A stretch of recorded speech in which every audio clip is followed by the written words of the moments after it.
Hello dear, अब आज हम बात करते हैं ज्वार के बारे में। ये लेक्चर नंबर 7 है और इसमें अब हम लोग ज्वार के बारे में जानेंगे, है ना। तो सबसे पहले हम ज्वार का वानस्पतिक नाम जानते हैं। ज्वार का वानस्पतिक नाम क्या है? सोरगम बाइग्लर। क्या है? सोरगम बाइग्लर। ज्वार का उत्पत्ति स्थान क्या है? अफ्रीका।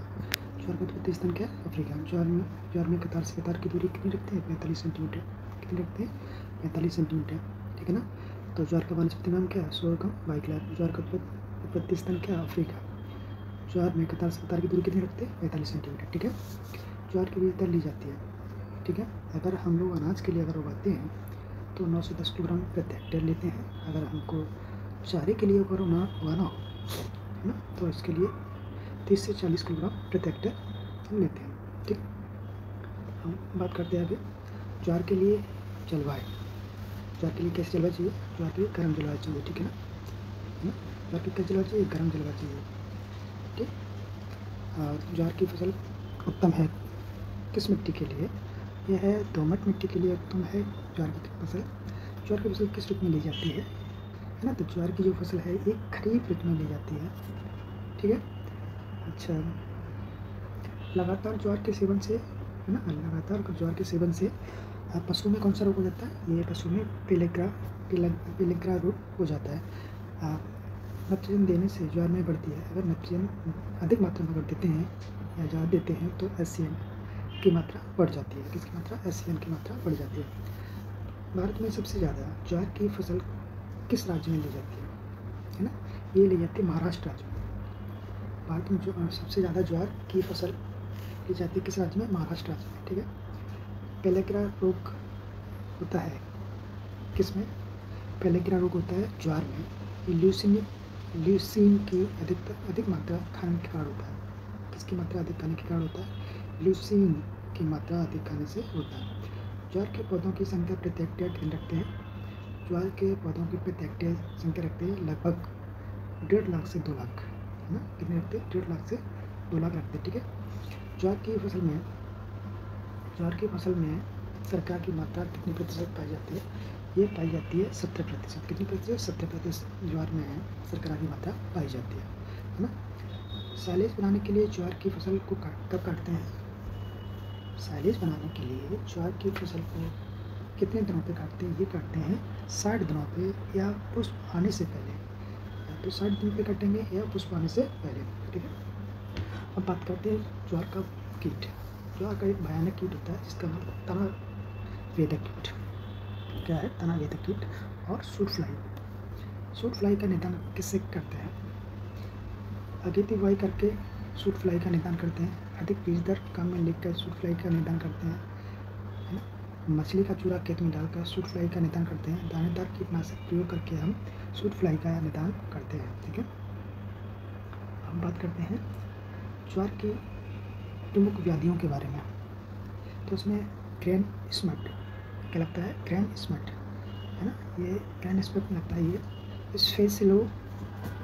स्पेसिलोथिका सोर की कार्ड लगता है, ठीक है। ग्रेन स्मट रोग जो है ज्वार की प्रमुख बीमारी है ना, व्याधि है। और स्पेसिलोथिका सोर के कारण में लगता है। ज्वार को कहते हैं मोटे अनाजों का राजा। ज्वार को क्या कहते हैं? मोटे अनाजों का राजा कहते हैं। ज्वार को क्या कहते हैं? मोटे अनाजों का राजा कहते हैं। ज्वार में बनने वाला जहरीला रसायन कौन सा है? SCN। ज्वार में बनने वाला जहरीला रसायन कौन सा है? SCN, ठीक है। SCN की मात्रा अधिक होती है किसमें? नई पत्तियों में। SCN की मात्रा किसमें अधिक होती है? नई पत्तियों में। ज्वार की प्रथम संकर किस्म निकाली गई है? कब ये निकाली गई है? 1964 में। CSH1 कौन सी? CSH1 1964 में ज्वार की प्रथम संकर किस्म निकाली गई है, ठीक है। अब हम बात करते हैं दलहनी फसल पल्सेस क्रॉप के बारे में। किसके बारे में? पल्सेस क्रॉप के बारे में हम लोग बात करते हैं, ठीक है। तो उसमें सबसे पहले दलहनी फसलों में मोठ के बारे में हम लोग जानेंगे। किसके बारे में? मोठ को हम DV बोलते हैं, है ना। तो इसका वानस्पतिक नाम क्या है? पिग्ना एकोनटिफोलिया। क्या है इसका वानस्पतिक नाम? पिग्ना एकोनटिफोलिया है। मोट का वनस्पति नाम क्या है? बीना कॉन्टिफोलिया। मोट किस कुल का है? मोट है लेगुमिनेसी या फेबेसी कुल का। फेबेसी आपका न्यू कुल है, लेगुमिनेसी आपका ओल्ड कुल है ना। अगर हम लोग मोट का उपकुल के बारे में जानेंगे तो यह है पेप्लियोनेसी उपकुल। मोट का जन्म स्थान भारत है। क्या है? भारत। मोट का जन्म स्थान क्या है? भारत है। ठीक है। प्रोटीन, मोट में जो है प्रोटीन कितनी परसेंट पाई जाती है? मोट में प्रोटीन पाई जाती है 18% से लेकर 22.5%। कितनी? मोट में प्रोटीन कितनी परसेंट पाई जाती है? 18.5 से लेकर 22%। देश में क्षेत्रफल व उत्पादन की दृष्टि से मोट को प्रथम स्थान पर उगाने वाला राज्य कौन सा है? अगर हम बात करें देश में क्षेत्रफल उत्पादन की दृष्टि से मोट को प्रथम स्थान पर उगाने वाला राज्य है आपका राजस्थान। कौन सा राज्य? राजस्थान। मोट की समर्थों पाई जाने वाली जातियाँ या किस्में कौन कौन सी हैं?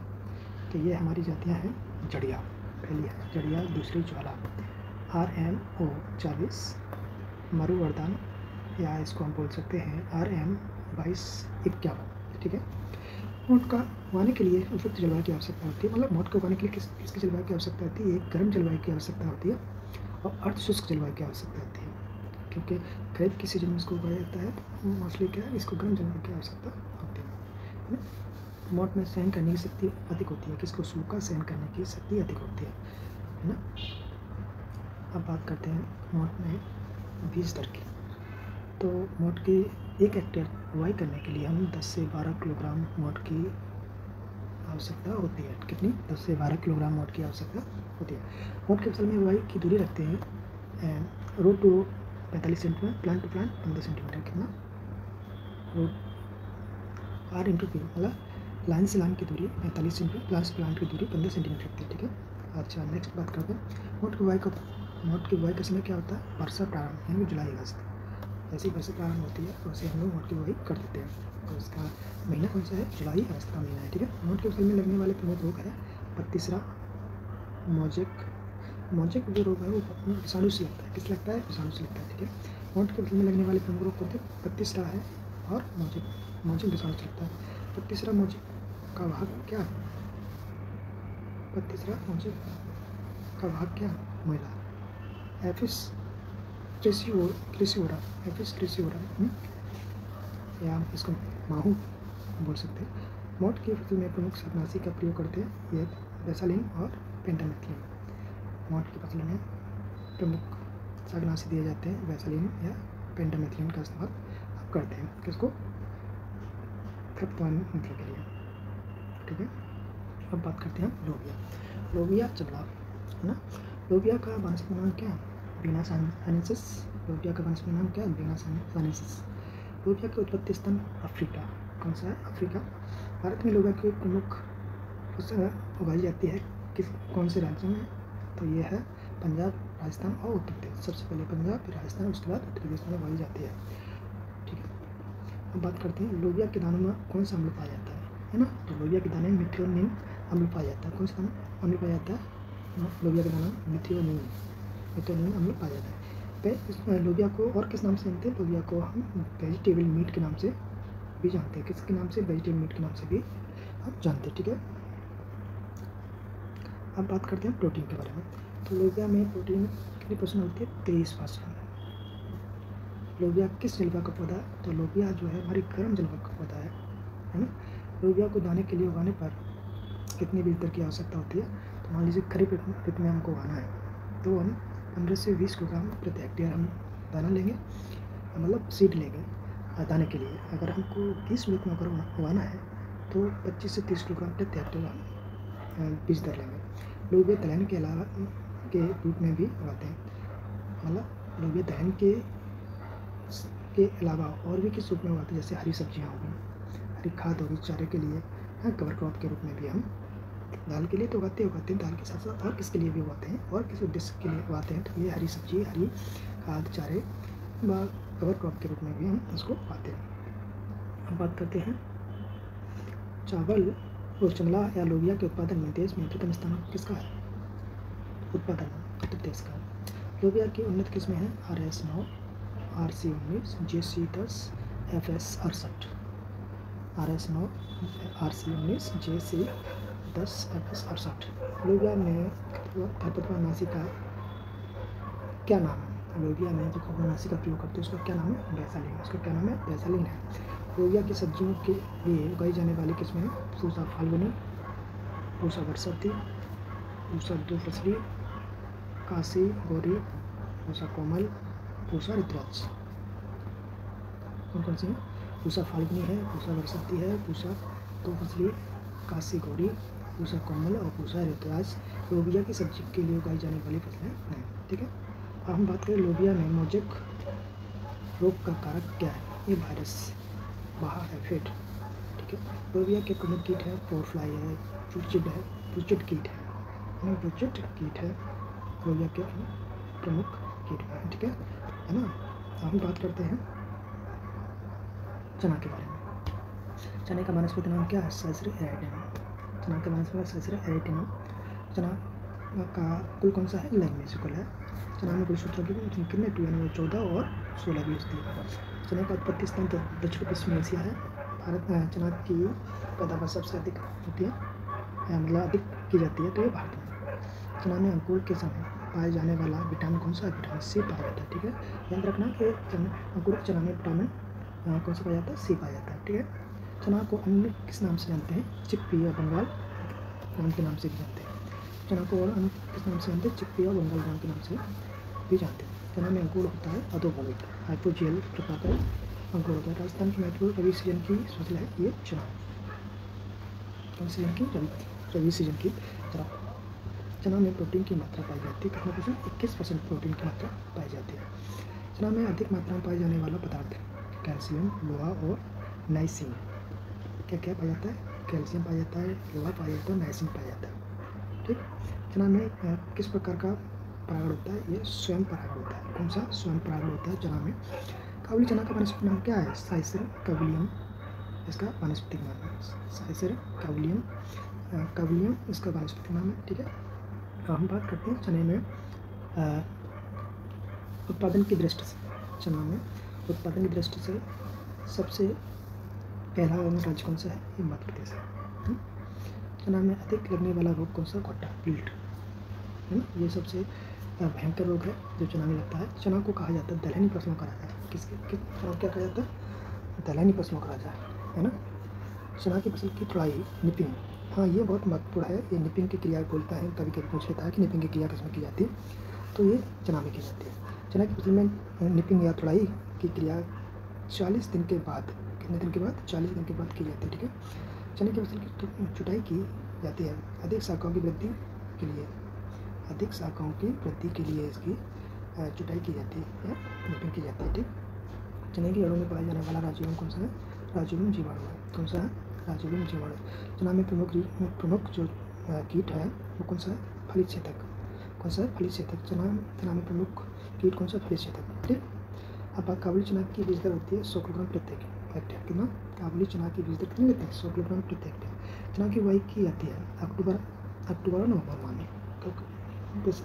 अक्टूबर और नवंबर माह में इसकी बुआई करते हैं। ठीक है, देसी चना की किस्में, तो देसी चना की किस्में कौन कौन सी है? RSG 896, BJ 256, C 235, GNG 1958, GNG 2171, Dahod, yellow और चापा। ये देसी चना की किस्में। अगर हम बात करते हैं काबुली चना की किस्मों के बारे में, K4, K5, C 104, GNG 1292 और गौरव, ये हमारी जो है काबुली चने की किस्में है। चना को झुलसा रोधी किस्में कौन कौन सी है? चना में झुलसा रोग रोधी किस्में कौन कौन सी? गौरव हो गया और C 235, ये झुलसा रोगों के प्रति सहनशील है। चना के पत्तों में खटास, मेलिक और ऑक्जेलिक अम्ल पाया जाता है ना। कौन सा? मेलिक और ऑक्जेलिक अम्ल पाया जाता है। अंकुरित चना से क्या फायदा होता है? स्कर्वी रोगों में निदान के लिए रूप में जानते हैं। ठीक है, चने की छुटाई करने की उत्तम विधि कौन सी है? चने की छुटाई या निपिंग करने की उत्तम विधि कौन सी? भेड़ द्वारा हल्की चराई करना। क्या है? भेड़ों द्वारा हल्की चराई करना ये चने की उत्तम विधि है। चने की फसल का प्रमुख रोग कौन सा है? उखट्टा। कौन सा है? उखट्टा रोग, विल्ट डिजीज। चने की फसल का प्रमुख उखट्टा रोग, विल्ट डिजीज। उखट्टा रोग कारक है फ्यूजेरियम ऑक्सीस्पोरियम, है ना। उखट्टा रोग का रोग कारक क्या है? फ्यूजेरियम ऑक्सीस्पोरियम, है ना, नामक कवक के द्वारा जो है इसमें लगता है। अब हम बात करते हैं कटक रोग की रोकथाम कैसे करते हैं, है ना। तो हम सबसे पहले अगेती बुआई ना करें तथा बीज की बुआई की जो गहराई है 6 से 8 सेंटीमीटर पर करें, कितनी 6 से 8 सेंटीमीटर पर करें, पहला तो ये। दूसरा हम लोग बात करते हैं कार्बेंडाजिम की 2.5 ग्राम प्रति किलोग्राम या ट्राइकोडर्मा पिरियडी 6 से 8 ग्राम प्रति किलोग्राम बीज से उपचारित कर सकते हैं। और रोग विरोधी किस्मों वही जैसे रोग विरोधी किस्में वही है ना, अवरोधी और विकास, ये अवरोधी और विकास ये किस्में हैं जिनको हम लोग बुआई कर सकते हैं। चने का झुलसा रोग किससे होता है, चने का झुलसा जो रोग होता है किससे, एस्कोकाइटा नामक कवक से होता है, किससे, एस्कोकाइटा नामक कवक से होता है। चने का झुलसा रोग किससे होता है, एस्कोकाइटा नामक कवक से। चने की फसल का प्रमुख कीट कौन सा है, फली छेदक, कौन सा है, फली छेदक, ठीक है। तो हेलिकोवर्पा आर्मीजेरा, जिसका नाम है क्या, हेलिकोवर्पा आर्मीजेरा इसका नाम है, ठीक। चने की फली छेदक कीट के अन्य नाम है सर्वोच्ची, सर्वव्यापी कीट है। यह चना, सूरजमुखी, टमाटर, मिर्च, फल छेदक के अलावा कपास के डाढ़ों में नुकसान पहुंचाता है, इसलिए इसे अमेरिकन बॉलवर्म, क्या, अमेरिकन बॉलवर्म भी कहा जाता है, किसको, चने की फली छेदक कीट को, ठीक है। अब बात करते चने की फली छेदक कीट का संबंध, मतलब कैसे हम इसको रोकथाम करते हैं। तो हम इसमें शस्य प्रबंधन करते हैं, क्या करते हैं, शस्य प्रबंधन करते हैं, ठीक है। तो एक गर्मियों में गहरी जुताई करना, प्रकाश पास लगाकर बस सल्व को आकृष्ट कर नष्ट करना, जैविक नियंत्रण, बेसिलस तुरंजिसिस जीवाणु का घोल 1 किलोग्राम प्रति हेक्टेयर हम इस्तेमाल करते हैं, या NPV वायरस का घोल 250 से 500 लीटर पर हेक्टेयर के हिसाब से हम घोल लेते हैं। रासायनिक नियंत्रण, मेलाथियन पाउडर का 5% डस्ट 25 किलोग्राम प्रति हेक्टेयर की दर से हम छिड़काव कर सकते हैं। और अगला है क्यूनोल फॉस दवा का 1 ml प्रति लीटर के हिसाब से, 1 ml प्रति लीटर के हिसाब से हम छिड़काव कर सकते हैं, ठीक है ना। तो ये तो हो गया हमारा चना के बारे में। अब हम नेक्स्ट टॉपिक में बात करते हैं मसूर के बारे में, ठीक है।